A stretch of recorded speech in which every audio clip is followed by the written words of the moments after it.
Hey everyone, it's Robin, RsIslandCrafts, and welcome to my studio. Today I am going to show you how to sew some flying geese blocks. I'm not going to say we're going to sew the perfect flying geese blocks, but I'm going to show you the techniques that should enable you to sew a flying geese block to the best of your ability, and I will help you if the things are just a little bit off, and I'll show you a couple little techniques to ensure that in the end it's going to look like you sewed a perfect flying geese block. I'm choosing to do a large flying geese, but you can make them any size, from little itty bitty ones to larger than what you're seeing here. If you watch some of my Whip It Wednesday videos, you may have seen this one that I've recently made with my patron group. The various different flying geese on here, I have some really little ones and some medium-sized ones, but this is the size we're going to make right here. It's going to finish at 3 by 6 inches, and I think that that's just a great size to practice on so that you can easily see all the pieces, where everything goes, and all the little places that you need to pay attention to before you jump in and start sewing some of these little tiny ones. Now, the flying geese blocks are great to make all in just one set of colors, so you can have groups of them, or you can go totally scrappy and just make them all kinds of craziness.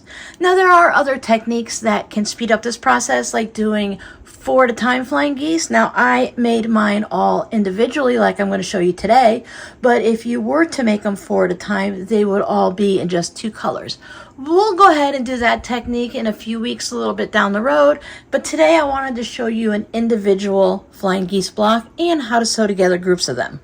Just based on my own personal experience, when I learned how to sew just one flying geese block, just this one, and then I learned how to sew the second one onto it. So at first I had this piece perfected, so it was the right size and everything, the angles are correct, it's not crooked.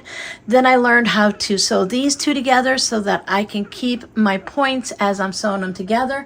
Then after that, you can go ahead and branch off and sew them 4 at a time, make however many you can. I don't remember all of the techniques, but there are a few out there. I find for myself that baby steps work best, perfect it, and then just go crazy. There are numerous charts online. If you just Google a flying geese size chart, dozens and dozens will come up. But I found just this simple basic one that will allow us to make just the one block, and of course in multiples. I underlined the one we're going to make. Our finished size will be 3 by 6, but we need to cut our rectangles. We'll have one rectangle for each flying geese block, and then we're going to need 2 of the squares that they consider the sky pieces. So as your flying geese are flying, this is the sky. So you can have them all the same color, all the same fabric, or you can go totally scrappy. But you can see just here by the finished sizes that there is a variety of them. So for this size here, which is going to be a 3.5 by 6.5 inch block, I will put all the numbers for this specific size flying geese block down below in the description box. We're going to start out with one piece of our main fabric that is 3.5 tall by 6.5 wide, and that is going to make our individual goose block. Now we're going to create our flying geese block by doing the simple stitch and flip method, and for that we're going to need 2 squares that are the same size. They need to be 3.5 by 3.5. Once you figure out how to make this block, you can go ahead and branch out and make them just about any size that you'd like. So if you want to fit them into a little spot, or you want to make a certain size for pillows or whatnot, it's really easy to figure that out. If you look at this and you see that we're making the 3 by 6 block, you notice that it is 6 inches wide and the height is half of that. Here's another simple one to look at. It's 2 by 4. 4 inches is the width of our rectangle, and then the 2 inches is the height. So you can see whatever the length is of your rectangle, it's going to be half as high. Now sometimes the formula will show you the opposite way, that however high you want your block to be, the width is going to be double. Either way, it all figures out the same way, it's just written in a different way. By having our squares that we put on the stitch and flip sides, half of it, that allows us to have this flying geese point that's going with that triangle right up through the center. Otherwise, it would be off to the side. Now, you can make wonky flying geese, but today we're going to specifically deal with the ones that our goal is to make them as close to perfect as we can possibly get. Now my fabrics are already cut out, but you could also take a fat quarter or another chunk of fabric and you can spray starch it to make sure that your fabric is going to kind of stay where it needs to be and not get too stretched out. Because of course when we're dealing with fabric, we do have our bias edges somewhere that can cause our fabrics to stretch out. Now, all depending on how you cut your fabric, this one I have it orientated so that my little bee nomies are all facing the right direction. But a fabric like this, if you have a scrap of it, you can cut your rectangular whether it be this way or whether it is going this way. If anyone's curious, both of these fabrics and the little bee path were purchased at Hobby Lobby during July, August of 2023. So for my one flying geese block, I have my rectangle that is 3.5 by 6.5 because remember we have to add in the seam allowances. So when we want our finished blocks to be 3 by 6, we just add in a 1/2 inch seam allowance on both of those to get our proper rectangle. So enough of the math, let's just sit down and have some fun and sew this. So I have my rectangle all cut out and ready to go. And on the back of my 2 squares, I need to draw a line diagonally from corner to corner.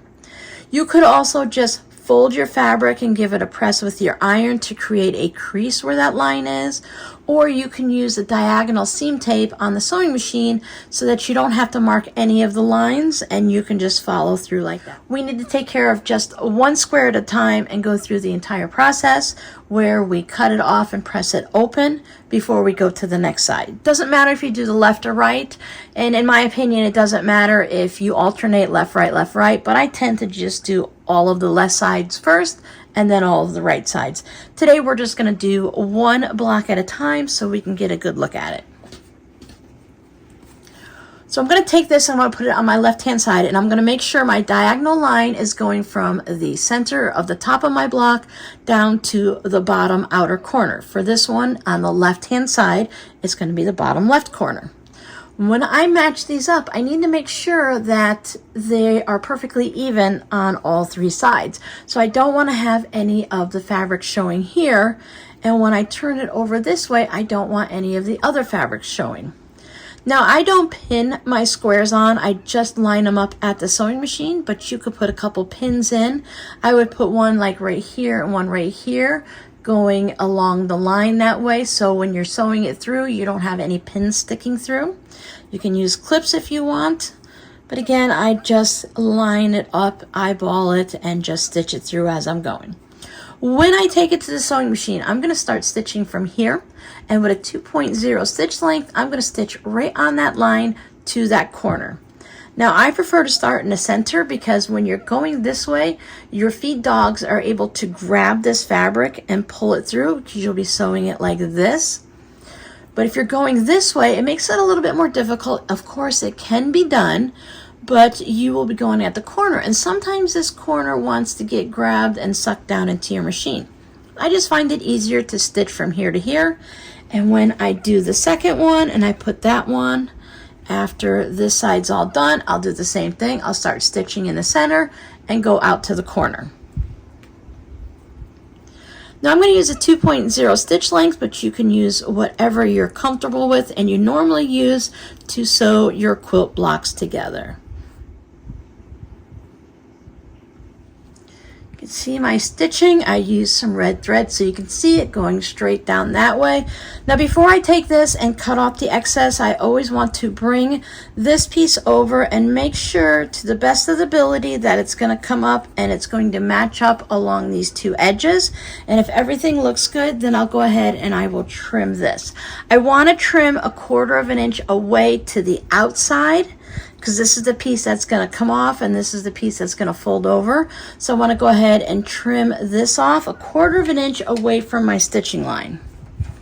Now I'm going to use a ruler and I'm going to use my little 1/4 inch mark here because I'll have an upcoming video that'll show you how to take these cut off pieces and to turn them into a scrappy project so you don't just throw them away. Now if you want, you can also stitch another line 1/2 inch away from here, and that would give you the bonus 1/2 square triangle that a lot of people like to make. But I want to show you something a little different because we've done bonus 1/2 square triangles enough. Let's go ahead and do something fun. So I just line it up at the 1/4 inch. I take this off and I'm going to go ahead and save this to the side. And I'll show you, as I mentioned in a different tutorial, what to do with these. I saved all of the ones from the hot pepper and the yellows, and those will all go into the same container for my future project. Take this over to my pressing station. I'm going to go ahead and put my iron on it just to set these stitches, and then I will press this open. I want to always press it away from my main rectangle here, so I want to press towards the triangle. I just want to make sure that it's opened up all the way here and that it's not folded over and has any tucks or anything like that. My goal is to have a straight line and equal over there.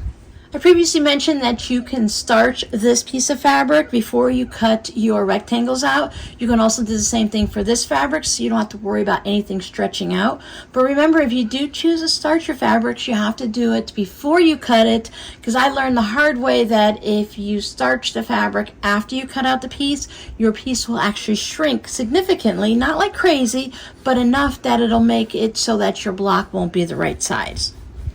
So now that I have the left side on, I'm just going to go ahead and put the right side on. Remember, I want to go from the center to the corner, so I need to make sure that my diagonal line is on there. And if you're using the seam tape, you don't have to worry about drawing a line at all.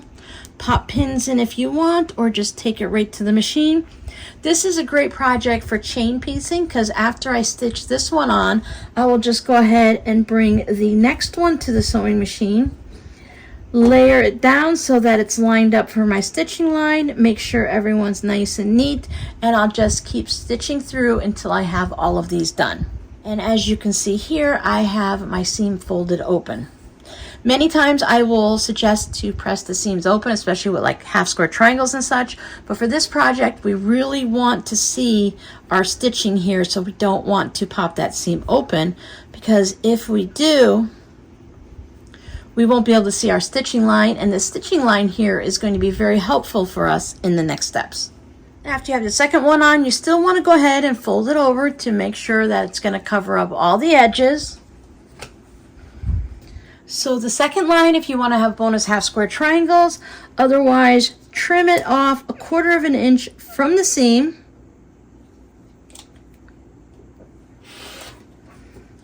Add this to your collection, save it in a little Ziploc bag or a little storage container or something. Take this back over, and we are going to again press it over to the triangle side so that you end up with your flying geese block. And just like that, we have our 4 flying geese all ready to get sewn together in any type of configuration we want, whether we want to sew them together all 4 in a row, or we could sew them side by side. They can go like this, and see how you put 2 together and you end up with a square and a square.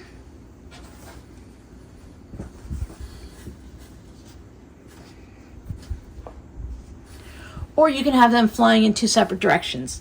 Before we sew these together into any configuration, we need to make sure that they're the proper size and trim them up if necessary. Now, if you recall, our original rectangle was 3.5 by 6.5. When we put stitch and flip on, because we need everything to equal the parts we cut off, this entire one individual flying geese unit should still be the same size that we started with our original rectangle. So this one should measure 3.5 by 6.5. We're going to be using a 1/4 inch seam allowance to sew everything together. So sometimes you might be just a little bit off, like a 1/16 of an inch, but if you're way off, you'll want to remake the block. And as long as it's just a little bit bigger, we can always trim it down to make sure it's the right size. So I'm just going to go ahead and lay it down and measure. And mine looks really good for the 3.5 by 6.5. It doesn't look like I need to trim anything off, and it looks pretty even. But when I first started making these, just like my half square triangles, I'd end up with a piece coming up over the top, and then maybe this part down here would be angled. So we need to trim it up. So we're going to pretend this one's off, and I'll show you how to trim it up. From here to here is 6.5 inches. Our point is right in the center. So the center of 6.5 is going to be 3.25. So I want to put the 3.25 line right here, and I'm going to put the 3.5 inch line because it measures up like that. So I'm just going to go ahead and line that up wherever you can put your ruler. I know mine has the line, an empty spot, and then that. So right in between there, that's usually where my center point will line up. So I'll start out by lining it up right there, and then I'll just slide it up so that it lines up nicely. You just want to make sure your ruler is not in any type of a weird angle. So when we line that up right at the center point, we should have it 6.5 here and 3.5 there. If we have anything that's sticking out, if we have it lined up and it's relatively square, but we have a piece of the fabric that's sticking out, now this is going to be overly dramatic. But if everything is lined up nicely and you have a piece sticking out and it still lines up down here at the bottom nice and square, you're going to trim that off. Now most of the time when you trim things off, this is for me trimming up other things, but most of the time if you trim something off, it's going to be like this size or even smaller. You're just going to take a little bit of a shave off just to make sure everything is nice and squared up. Once you get used to sewing these together, if it's just a little off, just a couple threads, you can usually leave it there and then adjust as you're sewing. And then after you trim up this one, then you can just go ahead and turn it around. Now you're going to have it squared up on this edge here and this edge here. So you can line it up at your 6.5 and your 3.5. And anything that sticks out on this side and this side, you can go ahead and trim it off. Again, you don't want to trim off big giant chunks of it because most likely your block was made really irregularly then. You want to just trim if it just has a couple little threads width off, 1/16 of an inch or so, if you want to trim that off to make sure everything is nice and square. If you have a really wonky flying geese block at this point, you're going to have wonky flying geese when you sew it to that one. If you don't care about your points and if you don't care about everything being nice and square when you're done, because this block here, when it's finished, it's going to be 6.5 inches this way, and for 3 of them, it's going to be 9.5 inches. So if you don't care if it works out to that perfect measurement, then you just go ahead and sew it together. It's no big deal. But we have it nice and trimmed, so we have straight edges to sew together. If you look at it, you're going all the way up in the same direction. For this design, you can sew them like together like this. Again, you can sew them together like this. That part doesn't matter, but we're going to make this design right here, and I'm going to show you a little bit of a trick that makes sure that you don't lose that point. So we're going to take this top one and we're going to fold it down, and the line we're going to stitch on is going to be right across there. Now if we stitch from here, we can't see that point. We could maybe go a little bit too deep, and then we can cut that point off from our 1/4 of an inch seam allowance. Maybe we have a little bit of a shallow or scant 1/4 inch, and that way we'll see yellow up on top of that little point there, and we don't want either of those things when we're trying to perfect it. Now if we're just sewing and having fun and we don't care what it looks like, it doesn't really matter if that's what you're going for. But if you're practicing and you're trying to get this to be perfect, then we need to take this and flip it over, and we're going to stitch from this side. And this is why I use the red thread, so that you can easily see. There are no seams here except right here at the corners, and you can see just like with half square triangles, we want to have both of our fabrics going into that corner. So that's one of the things we need to keep a lookout for also when we're squaring it up. So we have the flying geese on top. Just to double check, we can always come through and just take a little peek to make sure we're stitching it together the way we want. It would be upside down. It doesn't really matter. So I would have stitched it together upside down without paying attention. So if I look like this, I can see it's just perfect.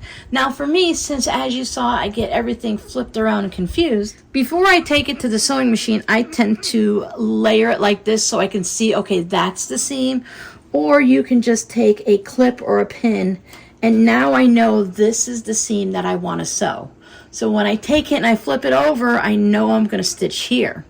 I could easily accidentally stitch here. I've done it before, not paying attention, but we really want to see that X right there. Our goal is to sew right through that X, and if we sew right through that X, we're going to have the perfect 1/4 inch seam, and we're going to have our point right there. So if you look at my red thread here, it goes right through that white X. So we're going to line everything up nice and neat, make sure it's all even. You could put pins in it if you want. You can pin right here at the center, put a clip in it, whatever works for you. Now sometimes if your flying geese are a little off, you might have a little piece that's sticking out here when you line it all up, or one might be a little short. This right here, while we want to get the 1/4 inch seam, if it's not perfect, it's going to be okay. If as we're stitching here and we get to about here and we realize we're not going to go right through that X, we want to just gently guide it through the machine so it goes through it. Now, if you're way up here, you don't want to do this big deep thing. And if you're way down here, you don't want to make a big, you don't want these swooping lines. You want your line to look as straight as possible. So we'll take this and we'll sew straight through here, and we'll go right through that center of the X, and after we're there, we'll just realign here with the edges, making sure we're doing a 1/4 inch seam. Because sometimes you might be 1 or 2 threads short of a 1/4 inch seam here. A lot of times if you're going to make a mistake here, you're going to have your seam a little bit too deep and lose that point. Not everyone will complain if you have a little yellow up there instead and you have your little point hanging down a bit. That doesn't bother people as much, but they don't want to chop off that point on the tip of their triangle. So let me take it over to the sewing machine and I'll just stitch right through there, and I'm going to aim right for that center and then stitch off the end. Now if you want, for your first few blocks, you can fold this one in half, make a little mark or put a little pin in the halfway point so that you can line that pin up right here so that you know the halfway point of this square is matching up to the halfway point there. But after you get doing a few of them, you'll find it really easy just to line the beginning part up, stitch a little bit, 1/4 inch, 1/2 inch, and then just line up the rest and start to sew. You can see I have a little bit of my yellow fabric from the bottom of this triangle showing. That's not a problem. That's just where I was stitching here to get right through the center of that X, and then I ended up just realigning, and I didn't have this piece maybe pulled all the way down because you can see it's not lined up flat on the bottom. So pins do help if that's what you want to do. Now just take this over to the iron, and I'm going to press to this part of it because there are no seams there. So I'm going to press in the direction of the flying geese, and you can already see that I did not lose my point. There we are. So now I can go ahead and just continue. I'll sew these two together, and then I can sew these on. Now I know I did a lot of talking, and it may sound like a bit of a rambling because we all know, if you've been here for a while, Robin likes to chat a lot when it comes to crafting. But I wanted to make sure that you heard, and I say it over and over again because repetition helps to get it stuck into your head. Now I know a lot of you can hear it once and you're already gone. You're not even listening to me anymore because you went off and you made your flying geese. But to those of you that have been really struggling with this, I like to repeat it just so you know. Make sure out of anything your blocks are the right size. Everything's been squared up. So once you have this part perfected, and we're just talking about perfecting the seam, that's what you're aiming for right there. You can put a pin in the beginning and a pin here. Some people will pin through this, but there's a lot of seam allowance in there. So try to get your pin to go a little bit below it maybe. I used to, in the beginning, I would put one pin here and one pin there. I would sew, take the pin out, make sure it's all lined up and adjusted, stitch through that center, and then take my pin out. So I'm going to sew these four together and see what they look like. I'm already enjoying these two fabrics together. And there they are, all sewn together, and you can see that I kept my points all the way up. So that's an easy way to make sure that you're going to have as close to a perfect flying geese block as you can get and not to lose any of your points. And there's a little sneak peek of what I am going to be showing you how to do with your leftover cutoff pieces if you haven't turned them into bonus half square triangles. So your scrappy word for today, you know I like to ask questions and learn from you guys. Do you make bonus half square triangles when you do the stitch and flip or the snowball blocks or any other technique that gives you that extra bit to make a bonus half square triangle? And if you do, how small are you willing to go? Now with these two little bits, I could probably get about a 2.5 inch or a little bit smaller of a bonus half square triangle, and that's usually about as small as I go. But with the technique that I'm going to show you in a future tutorial, I'm willing to go much smaller, all the way down to an inch, inch and a half. It's a very easy technique, and even though you do still have a little bit extra in the seams there, the bulk is easy to manage and I don't mind sewing it together. So thank you guys so much for hanging out with me while I sewed up some flying geese. Now I'm going to add these into a little bin and save them for a future project because I had so much fun making that quilt puzzle version with my patrons that I want to go ahead and just keep collecting different size flying geese and then some of my bonus blocks and turn them into an actual bed-size quilt. Thanks so much for hanging out with me, and I'll see you guys in the next tutorial, which may be this one unless it's a live stream. Bye!